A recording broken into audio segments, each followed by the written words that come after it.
Son las 4, las 3 en Canarias. Estados Unidos ha registrado por primera vez desde el 7 de mayo más de 2.000 muertes diarias por coronavirus. Son en total cerca de 160.000 muertos y casi 3 millones de contagios. Además, el virus sigue expandiéndose a gran velocidad en América Latina. Allí lo peor está en Brasil, donde en las últimas 24 horas se han notificado más de 1.200 muertos y más de 53.000 contagios. Además, México ha superado las 50.000 muertes y en Argentina siguen aumentando los casos. Santiago Herranz, buenas noches. Buenas noches, Claudia. Latinoamérica es ahora mismo el foco más preocupante de la pandemia en todo el mundo. Allí muchos países encadenan ya varios días superando récords de muertes y de contagios. En Argentina, por ejemplo, son ya 3 jornadas consecutivas batiendo un récord de infectados. Hoy han sido más de 7.000. En México también, donde hoy se han superado los 50.000 muertos desde que comenzó la pandemia, han encadenado ya 3 días consecutivos superando los 800 fallecidos.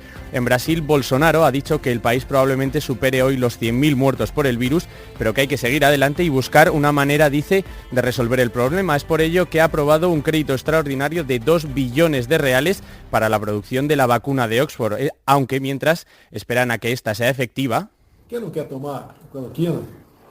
Que depende da vontade. Dice Bolsonaro que quien quiera tomar cloroquina, que la tome. La hidroxicloroquina, el medicamento que la OMS llegó a desaconsejar, no cuenta todavía con ninguna evidencia científica que afirme que da buenos resultados. Por último, Estados Unidos, con más de 58.000 positivos en las últimas 24 horas, sigue siendo el país más afectado por la pandemia. Allí preocupan estados como Texas y Florida, que a día de hoy están siendo incapaces de frenar el avance de los contagios. El gobierno libanés ha elevado el número de víctimas por la explosión en Beirut a 137 y más de 5.000 heridos. Este jueves el presidente francés Emmanuel Macron ha visitado la ciudad después del desastre y ha prometido ayudas económicas. La Unión Europea ya ha movilizado 33 millones de euros para ayudas. Corresponsal en Beirut, Oriol Andrés. Emmanuel Macron actuó ayer en Beirut como el presidente que muchos libaneses echan en falta. Paseó por los barrios afectados por la explosión, habló con sus vecinos y prometió ayuda para la reconstrucción, asegurando que esta no irá a manos corruptas. Además, pidió que se haga una investigación independiente sobre el accidente.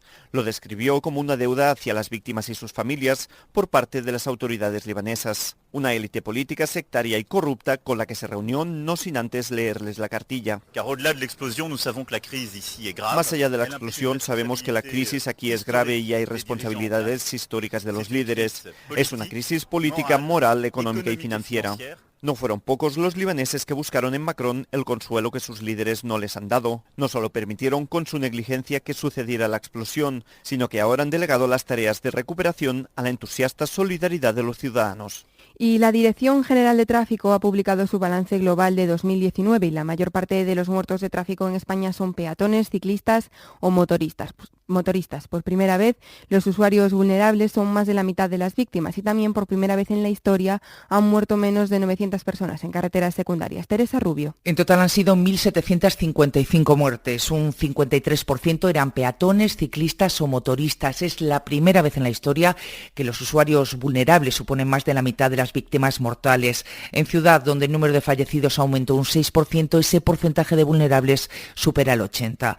Otro dato histórico, por primera vez desde que hay estadísticas, el número de muertos en carreteras convencionales o secundarias se situó por debajo de 900 víctimas. Recordamos que a principios de 2019 entró en vigor la reducción del límite de velocidad de 100 a 90 km por hora en estas vías. Solo un dato más, por cuarto año consecutivo, las distracciones fueron el factor concurrente más frecuente en accidentes mortales. Estuvieron presentes en un 28%, seguidas del consumo de alcohol, presente en un 24%, y la velocidad, presente en un 23%. De momento es todo. La información sigue en nuestra web cadenaser.com y dentro de una hora aquí.